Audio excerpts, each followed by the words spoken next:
پھر تیسرے نمبر پہ کیا آ رہی ہیں؟ یتیم. پہلے نمبر پہ والدین کی کیٹیگری آئی، دوسرے پہ والاقربین کی، اور تیسرے پہ والیتاما. یتیموں سے مراد چھوٹے بچے ہیں، چونکہ ان کو کوئی بھی ان کے لیے کمائی کرنے والا نہیں ہوتا، اور وہ اپنی ضروریات کا خود خیال نہیں کر سکتے، پوری نہیں کر سکتے اپنی ضروریات کو. اس لیے اللہ سبحانہ و تعالیٰ نے اپنی رحمت سے ان کے حق میں وصیت کی ہے. اور پھر نمبر 4 پہ والمساکین کی کیٹیگری کو رکھا گیا ہے. مساکین سے مراد ضرورت مند لوگ ہیں، ان پر ان کی ضرورت سے بے نیاز کرنے کے لیے خرچ کیا جائے. پھر وابن السبیل ہے، اس سے مراد اجنبی مسافر ہیں جن کو آپ جانتے بھی نہیں، they are completely strangers for you. تو جو سفر خرچ کرنے کے حوالے سے، جو سفر میں جو خرچہ ہوتا ہے کسی کے پاس نہیں ہوتا، بالکل ہی ختم ہو جاتا ہے.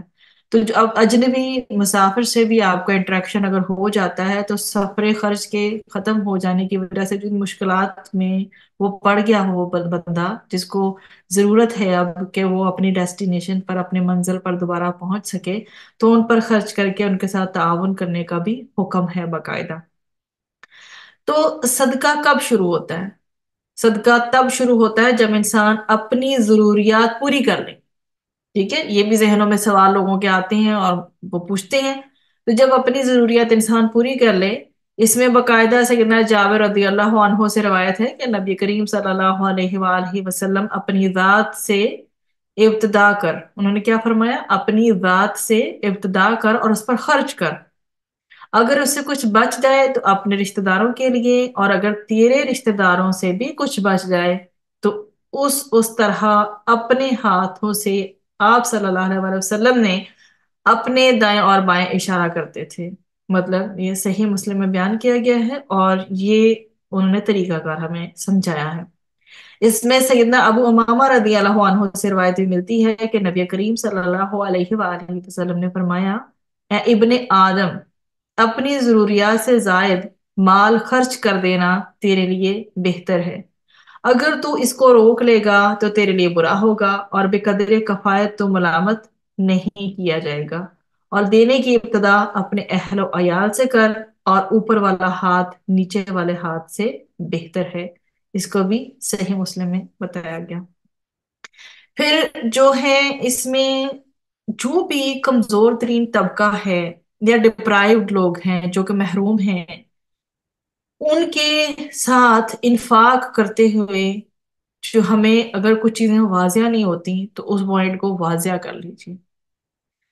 کمزوروں اور محروموں کی جو مدد ہے، اس سے انسان کو بیسیکلی خود کو بینیفٹ ہوتا ہے، خود کو فائدہ ملتا ہے. انسان کے اندر جذبہ رحمت ابھرتا ہے. شیئرنگ کرنے سے اس جذبے کی تسکین ہوتی ہے، جسے ہم کہتے ہیں نا شیئرنگ از کیئرنگ. تو کسی کے ساتھ آپ کچھ شیئر کر رہے ہیں تو مطلب اس کی کیئر کرنے والا ایلیمنٹ جاگتا ہے، ماحول زیادہ پلیزنٹ ہو جایا کرتا ہے. تو یہ تین چھوٹے بھی ہوتے ہیں اور کمزور بھی، ان کی مدد کرنے سے انسان کے اندر کیا ہے، ایک ایموشن جو ہے نا، جو رحمت والا وہ ابھرتا ہے. کیونکہ رب کی ذات رحیم ہے، اور کس قدر رحیم ہے، کتنا پیار کرنے والا ہے انسانوں سے. تو انسان کے اندر بھی جب یہ رحمت والا جذبہ، رحم والا ابھرتا ہے، تو یہ ایک الگ ہی طرح کی پازیٹیوٹی کریٹ کرتا ہے. تو مساکین کے پاس اخراجات کے لیے کچھ نہیں ہوتا. وہ شریف اور سفید پوش لوگ ہوتے ہیں، وہ کسی کے آگے اپنا ہاتھ نہیں پھیلانا چاہتے بیسیکلی. تو ان پر خرچ کرنے سے بھی انسان کے یہ جو جذبہ ہے شیئرنگ کا، اور جذبہ رحم ہے، یا پھر یہ کہ اشتراک کا جو بھی ہے، اس سے یہ کہ اس کو بھی تسکین ملتی ہے. انسان ایک اندرونی ایک خوشی اور سکون محسوس کرتا ہے. تو مسافروں کے لیے گھر سے دور بہت ہی ساری ہرڈلز ہوتی ہیں، بہت ہی ساری آبسٹیکلز آ جاتی ہیں، اس قدر رکاوٹیں ہوتی ہیں کہ سم ٹائم وہ بالکل ہی لاسٹ ہو جاتے ہیں، انہیں سمجھ نہیں آ رہی ہوتی کہ کیا کریں. تو ایسی سچویشن میں ان پر خرچ کرنے سے بھی اسی جذبہ رحمت کو اور اسی شیئرنگ کے جذبے کو تسکین ملتی ہے. تو اس میں اس آیت میں بیسیکلی سب سے پہلے ماں باپ کے حق کو ادا کرنے پہ ایمفسس کیا گیا، اس کے بعد پھر دوسرے رشتہ داروں میں سب سے پہلے قریبی رشتہ دار، پھر اس سے دور والے کو، پھر اس سے دور والے کو، پھر یتیموں، فقیروں اور مسافروں کے ساتھ حسن سلوک کو واضح کیا گیا۔ اور تم اللہ تعالیٰ کی راہ میں جو کچھ خرچ کرو گے اللہ تعالیٰ اس سے پوری طرح باخبر ہے۔ اب آ جاتی ہے بات، یہ تو ہم نفلی صدقات کی بات کر رہے تھے، اب زکوٰۃ کا حکم آ جاتا ہے۔ تو یہ حکم زکوٰۃ سے متعلق نہیں ہے، کیونکہ اس میں ماں باپ کا تذکرہ ہے جن پر زکوٰۃ کی رقم خرچ کرنی جائز نہیں ہے۔ ٹھیک ہے، یہ پوائنٹ بھی ساتھ کے ساتھ کلیئر کر لیجئے، کیونکہ زکوٰۃ میں مال کا نصاب بھی مقرر ہے، اور جتنی مقدار خرچ کرنا فرض ہے وہ بھی رسول اکرم صلی اللہ علیہ وآلہ وسلم کے ذریعے پوری متعینہ مقرر فرما دی گئی ہے، جبکہ اس آیت میں نہ نصاب مقرر ہے نہ ہی خرچ کی مقدار کا کوئی تعین کیا گیا ہے۔ یہ ساری چیزیں نفلی صدقات کے لیے بیان کی گئی ہیں، ان میں اپنی ضروریات سے زائد مال کو خرچ کرنے کی جو ہے وہ نصیحت کی گئی ہے۔ اپنے اہل و عیال کو تنگی میں ڈال کر ان کے حقوق کو تلف کر کے صدقات کے طور پر مال خرچ کرنا بالکل بھی باعث ثواب نہیں ہے، اس بات کو بھی کلیئر کر لیں۔ اہل و عیال کو کسی قسم کی تنگی نہیں ہونی چاہیے، ٹھیک ہے؟ جو بھی ضروریات ہیں ذاتی اور اہل و عیال سے ریلیٹڈ ضروریات ہیں، جب ان کے ہٹ کے آپ کے پاس زائد مال ہے تو پھر وہ آپ صدقات کے طور پر خرچ کریں گے تو باعث ثواب ہوگا۔ ادروائز اگر اہل و عیال تنگی میں مبتلا ہو گئی ہیں اور ان کے حقوق کو پورا نہیں کیا جا رہا، ان کے حقوق کو تلف کر کے صدقات کو، جو بھی صدقات ہیں، جو مال میں سے جو بھی بچ رہے ہیں ایکسٹرا پیسے، وہ ان کو صدقات کے طور پہ خرچ کرنے سے ثواب نہیں پھر ملے گا۔ اسی طرح اگر کسی کے ذمہ قرض ہو، دوسری کنڈیشن یہ ہے، پہلے یہ کہ اپنی ذاتی اور گھر کی جو ضروریات ہیں ان کو پورا کیا جائے، کسی بھی طرح سے جو اہل و عیال ہے وہ تنگ نہیں ہونے چاہیے، اور دوسری بات یہ ہے کہ اگر کسی کے ذمہ قرض ہو اور وہ اپنے قرض سے سبکدوش ہونے کے بجائے اپنا زائد از ضرورت مال نفلی صدقات یا خیرات میں خرچ کرے تو بھی یہ بات اللہ تعالیٰ کے ہاں پسندیدہ نہیں ہے۔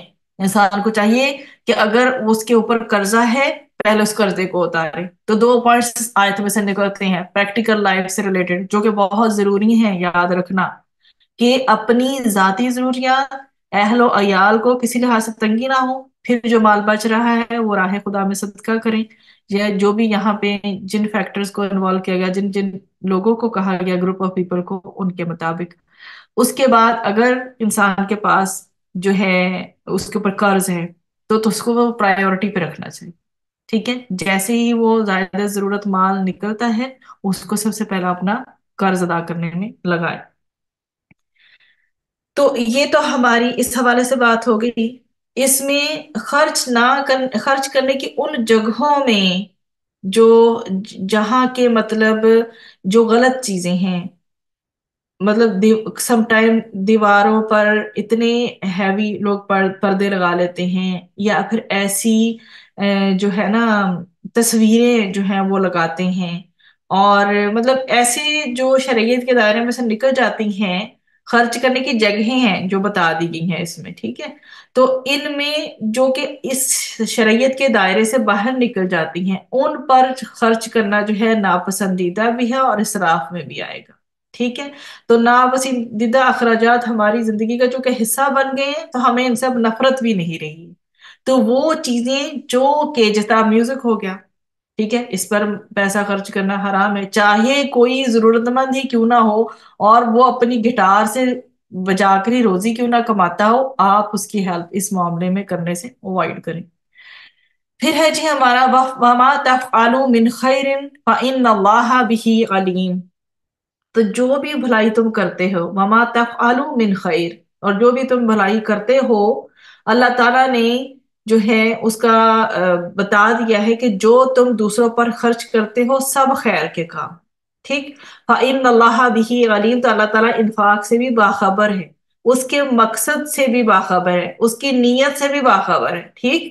کہ اللہ تعالیٰ کو نظر آ رہا ہے کہ آپ یہ کام بھلائی کے لیے کر رہے ہیں، جو بھی آپ یہ کام کر رہے ہیں، چاہے ڈھکے چھپے، اعلانیہ یا ظاہری طور پر، سب خیر کے کام اللہ کو معلوم ہے۔ پہلا سٹیپ تو یہ ہو۔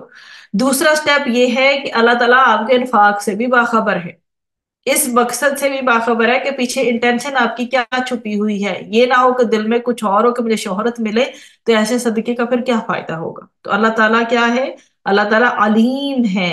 وہ اندر کی چھپی جو نیتیں ہیں، سینوں کے چھپے بھید ہیں، ان کو بھی جانتا ہے. اس لیے یہ انفاق ہرگز ضائع جو ہے نہیں ہوگا. تمہیں اس خرچ کا بدلہ ملے گا اگر تمہاری نیت خالص ہوگی. جتنی زیادہ نیت خالص ہوگی اتنا زیادہ اجر میں اضافہ ہوگا.